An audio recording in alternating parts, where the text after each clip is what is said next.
most certainly not least, even though he'd probably still blow me up for putting the word last anywhere near his name. Anyway, it's everybody's favourite King Explosion Murder, Katsuki Bakugo. Similar to what I did at the beginning of Todoroki's section, there is a key difference I must outline before continuing. Although Bakugo has been present since the beginning of the story, like Deku, unlike Deku and to some extent Shoto, the differences between his pre-Starline version and post-Starline version aren't all that clear. Let me explain myself. There is a shift in personality which Deku comments on at the beginning of the sports festival. Deku says that upon Bakugo's announcement that he'll take the top spot, the old Kachan would have laughed while saying that.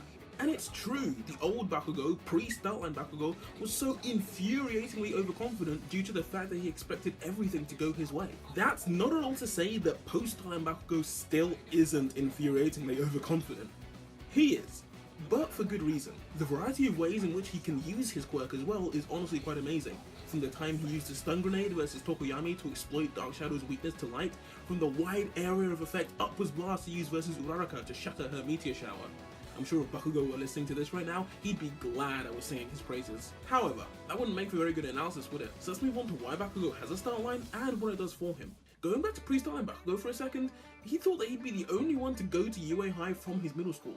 He thought it would be an easy ride to the top, mainly because of his ego which had been inflated from a very young age. When his quirk first manifests, everyone around him is amazed at how flashy he is. His eyes widen and his smile grows so big, it's almost as if this is the exact moment where it's cemented in his head that he's the greatest. Even before his quirk manifested, Bakugo already had a considerably large ego. From skimming stones on the pond to playing in the park, he was pretty much praised for everything that he'd done. He'd been assigned the de facto role of leader since day one, so when he's forced to come face to face with not only an up-and-coming star in Deku, but also other ridiculously overpowered kids his age like Todoroki, it doesn't come as a surprise that he's shaken to his very core. Back to the battle training session again. When Midoriya reclaims his nickname from Bakugo, we can see just how pissed off he is. For pretty much Bakugo's entire life, Deku had just been there, a quirkless bystander whose only purpose should have been to praise him more and more. And then, all of a sudden, he has an arguably flashier quirk, and he's just about holding his own in 1v1 fights. The Deku before him is no longer the Deku who can't do it, but it's the Deku who can. It's almost as if Bakugo's entire plans for his high school life have been derailed. There are no longer any pebbles for him to just leisurely step on as he waltzes his way to the top. No, now there are only boulders which he needs to crush on this perilous climb to number 1. After having Deku hold him off in the 1v1 fight, Bakugo is called back to review the results of his training as well as to watch the other students have a go at the task. And honestly, it's the look of absolute shock on his face as he watches and realizes that for the first time in his life, he might actually be outclassed. Even more so, it's the look of, and I don't really know what better word to use to describe it apart from terror. It's the look of terror on his face as he watches Todoroki methodically complete the task that really drives this point home for me. Fast forward a bit to when Deku and Bakugo are talking outside the school after the events of the battle training class.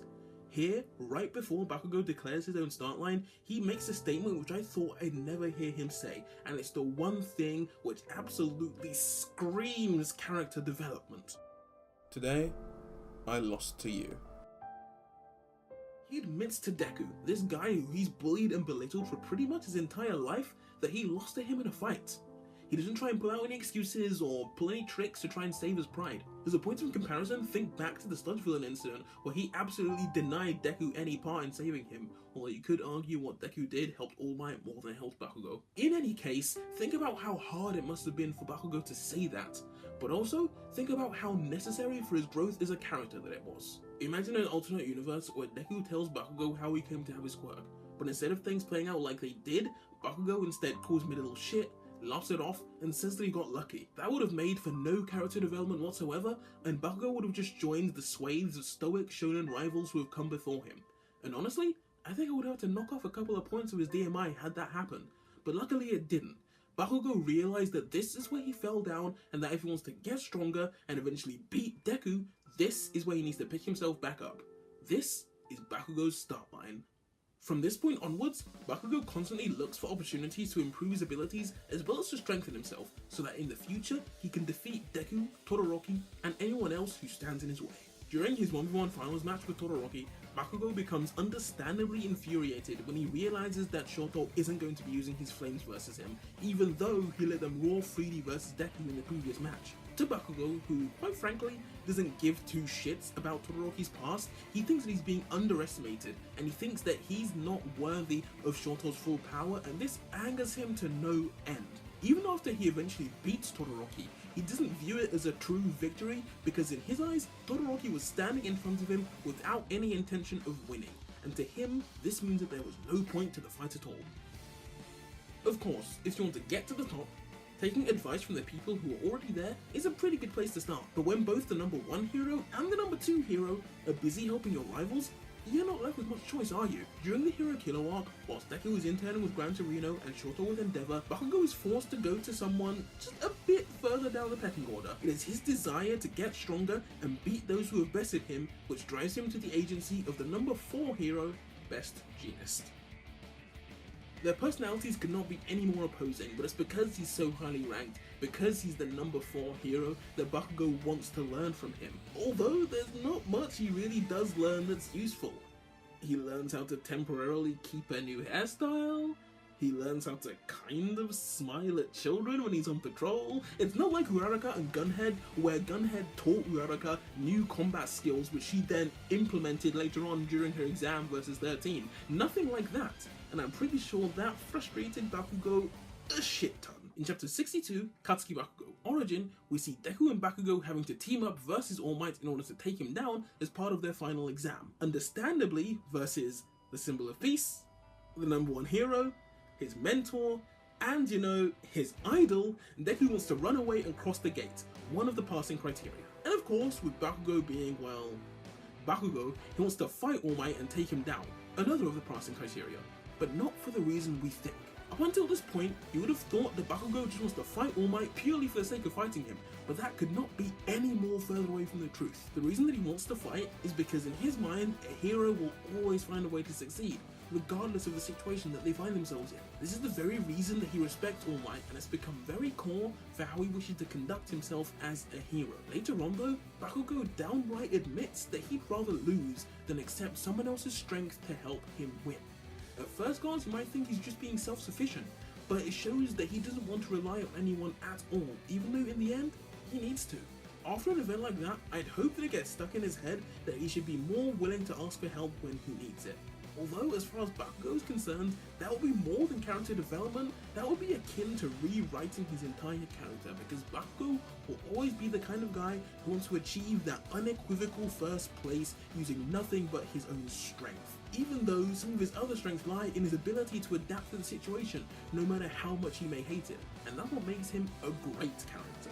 He's been consistently explosive up until now, but the sooner he realizes this, the better. In 2 years, he'll graduate from UA and explode onto the pro hero scene, waiting for everyone to chant his name, Katsuki Bakugo! Or, he'll be stuck as the number 2 hero below Deku, and the vicious cycle will continue as he begins to rear children for the sole purpose of defeating him. Just a thought. So to conclude, we can see that a self-identified starting line is an excellent vehicle for telling the stories of Midoriya, Todoroki, and Bakugo. It works wonders as a comparison tool, as well as a character development theme, as it allows the viewers and readers to grow alongside the characters. This point in their stories allows the viewers to have some kind of idea of what their lives were like before their starting line, and how far they've come since then.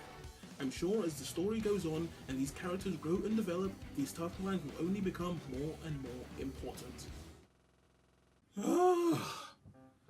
Hey guys, what's up? If you paid attention to the notice at the beginning of the video, then it's time for those announcements that I was talking about. First thing first, as you'll probably notice, is different background kind of thing. If you didn't know, because you don't follow me on Twitter, at OraMagi, what the hell are you doing if you don't follow me? I'm back home in London, so this is my room. I've put posters and whatnot to make it seem kind of anime related, even though I've got a video game and more video games and a music album. But hey, it's all part of the general aesthetic, am I right? But yeah, that's one of the reasons why I was just, at the beginning of this subsection, I was so glad that this video was done. Because hey, small fact, this video was over 2 months in production. I looked at my Google Doc to see when the script was created. June the 4th. This video has been over 2 months in production. And a point to make on that, you may notice that the honestly, the quality of this video might not be up to my usual standard, you know, things like the lighting and the camera angles. You know, I am in my room right now, that's where I'm recording this, and I made the mistake of relying on natural light as my light source. Tip, never do that. Yesterday, it was super cloudy, so as you noticed in probably like Todoroki section and whatnot, my face was like a lot darker and it was really dim, and yeah, I apologize for the inconsistent lighting. It's 100% my fault. I've got another recording location in place, and yeah, all that will be sorted. And another, I guess, like, announcement I want to say is, yeah, why did this video take so long? If I've been planning it since June, then surely it should have been out during that month. And it would have been, but I just had so many events happen. I had to go back to Newcastle to sort something out. I had to find a new recording location. My room, I actually shared it with my brother up until recently. I've just shipped him off to university, so now I've got the room to myself.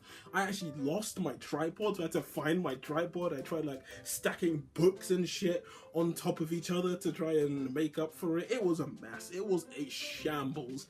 But, you know, as you can see by the fact that this video is on YouTube, all of that is finally sorted. So, anyway, time for the standard spiel. Thank you so much for watching this video. If you made it all the way to the end, I very much appreciate it. I know this video is super long. I probably won't be doing something of this length again anytime soon. I've got loads more ideas, don't worry. I probably should have said this in the beginning, but hey, I'm not dead. I'm not quitting the channel. I'm still going to be making videos. What else do I want to say? Oh yeah, standard spiel.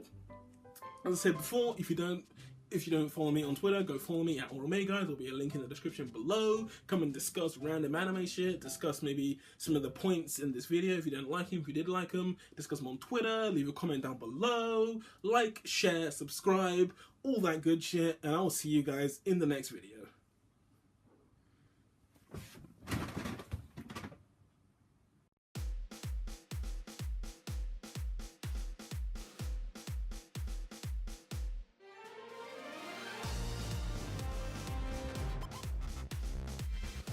Eventually beat Deku.